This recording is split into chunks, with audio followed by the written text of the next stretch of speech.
Early today, the snow was falling here in Salt Lake City, Utah, as the riders and teams made their way out to Rice-Eccles Stadium and got set to go racing here today. At the riders meeting, not only did they have to focus on the rules and what to do today, but boy, there was a lot of chattering teeth as they tried to stay warm, getting set to go racing.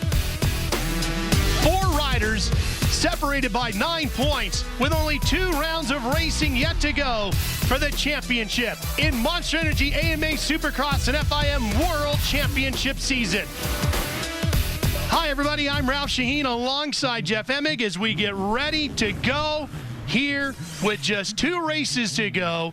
9 points separating 4 riders and 1 championship yet to be decided in what is definitely the greatest racing season of Monster Energy Supercross history. Well, the riders are really being put to the test. The weather here has been extremely cold. That's going to take its toll on the riders.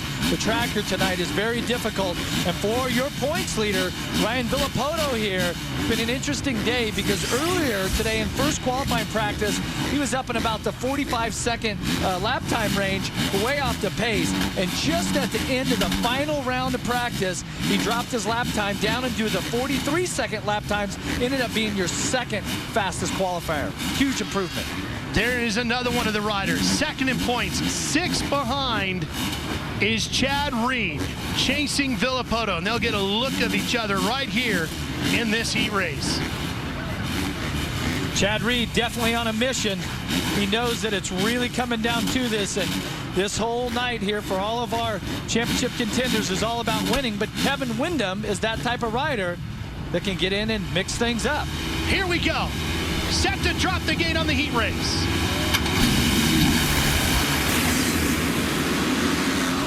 Who's going to get the whole shot? Looks like Ryan Villapoto on the number 2. The Monster Energy Kawasaki rider takes the early lead, and look at Chad Reed skying high into the air, right behind him in second place. Well, look who's back in third place. West Coast Supercross Lights champion Jake Weimer's first ride this year starts off the heat in third. Had a tough day in practice, did Weimer, but an excellent run early here in this heat, and we'll have a great feature on Jake a little later on in today's program. We got Kevin Windham on the Honda in fourth. Let's see if he got to the inside of Weimer. Doesn't look like it, but 2 championship contenders here starting off this heat. Windham on that Geico Honda number 14 in the blue riding gear. Not one of the factory riders, but Jeff, as you pointed out, a winner here a year ago. And this is, oh, Villapoto is down. Villapoto has crashed, and remember, the top 9 riders transfer out of this heat straight to the main. Jeff, on a very cold, frigid night like this, you do not want to have to go to that last chance qualifier. You want to go straight to the main, get back to the transporter, and get warm. Yeah, you got that right. And let's take a look at this. See, Villapoto had a few bike links lead, and watch as he goes to the outside, tucks the front wheel. Now, we know that Villapoto has always been aggressive in these types of situations, and that's this, the scenario I was talking about. This track is extremely rocky and loose base. Villapoto just pressed those tires past their limits. Every team manager that I spoke with today said the one thing my rider cannot do is cause mistakes. Minimize your mistakes if you want to win this championship with just 2 races to go. That's the kind of thing you can't do, and Jeff, it starts to set a bad trend and put you out of your rhythm. Yeah, but look how Villapoto has rebounded. And in the break between the Seattle Supercross and here, Villapoto got a chance to get some outdoor testing done with Team Kawasaki, where he is a specialist, and that gives you the opportunity to just kind of take your focus off of Supercross and relax some. His team manager, Mike Fisher, said he thinks it did him a lot of good. He's riding extremely aggressive here in this heat race. Watching Chad Reed, our race leader. Villapoto is back to 4th, so he still is in a transfer position. That's key. Reed in a very good spot, and here's Villapoto battling with his teammate, Jake Weimer.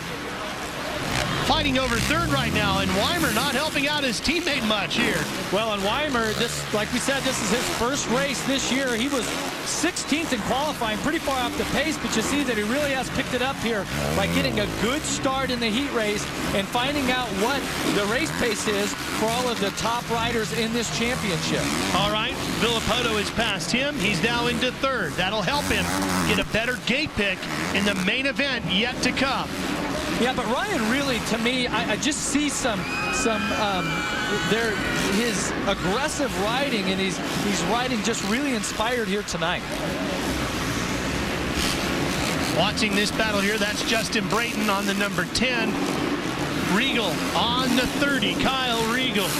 These two riders fighting over 6th place right now. Regal holds that. Michael Byrne is just in front of them on the 26th in 5th. Regal coming off of a career best, 7th at the last race, so starting to pick it up here a little bit for that Sam Manuel Yamaha team. Taking a look at Michael Byrne making his way through the whoops here. BTOsports.com Suzuki. Cool jump right there. See how they do a wheelie tap. There's actually 3 jumps there. The first one's really small, and these guys have got a really unique talent there to be able to wheelie the bike into a double. This is the corner where Villapoto fell. See, there's a dragon's back, step up a different way, and then another dragon's back down. A couple different ways to jump this. And it really ends up that when you really time it out, they're both about equal. Through the sand, through this rhythm section here. Regal now trying to get inside of Byrne. Oh, pushes him right up into our camera. And Regal takes the spot away. And Brayton on that Joe Gibbs Racing Muscle Milk Toyota back number 10. Trying to get in there, mix things up on his Yamaha with Byrne, and does so. Yeah, that's what happens when you're in these tight battles here. One guy gets inside you and he pushes you wide, and then you kind of lose your drive. And the third guy in the line can always kind of get in there with a little momentum.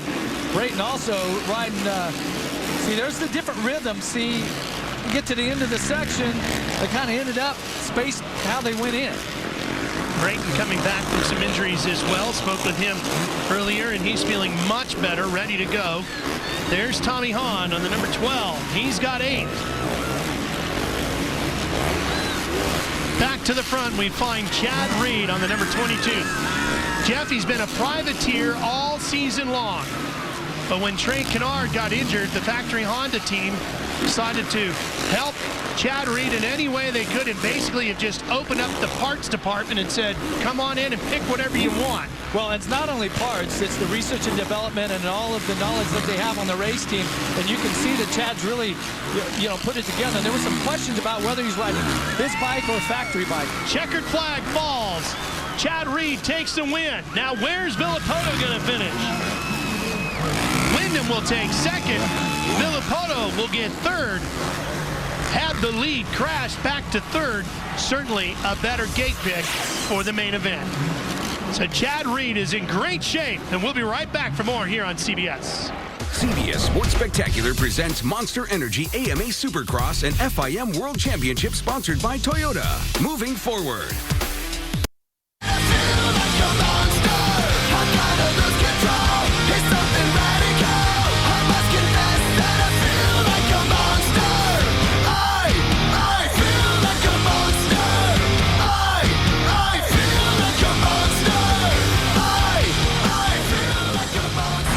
Cold weather wasn't enough to dampen the thrilling opening ceremonies, and it sure didn't slow Chad Reed down at all. In fact, Honda taking the top 2 spots in that heat. Kawasaki grabs the next 2, and then Yamaha and Suzuki filling out a bunch of spots. And we now head downstairs to introduce you to the 3rd member of our broadcast crew here in Salt Lake City. Here's Aaron Bates. Reed racing with the support of the factory Honda this weekend. Chad, with all the extensive knowledge of the 450 that factory Honda has, what does that do for your confidence coming into tonight's main event? Doesn't hurt it, I can tell you that much. It's I'm just excited to be in this part, in this position, and we've been doing great all year, and it's nice to have a little extra help. So, Hull 22 Motorsports, Bellray, Pro Circuit, and the guys at Dunlop, Schiff, Fox, Factory FX, everyone. I'm just pumped to be a part of this, and we got 2 to go, and just got to bring it. No more crashes, no more mistakes. Just leave it all on the table. Last year, Jake Weimer came here to Salt Lake City and won the Monster Energy Supercross Lights West Championship. Then he went to Vegas and claimed the East-West shootout. But before this year got underway, a badly broken arm sidelined him. But he's racing here in Salt Lake. Well, it's heartbreaking for sure. I mean, after a great Supercross season for me last year in the lights class, and then it was definitely heartbreaking to get hurt, you know, especially so close to the opening round. I feel good physically. I'm good. I've been training for a long time.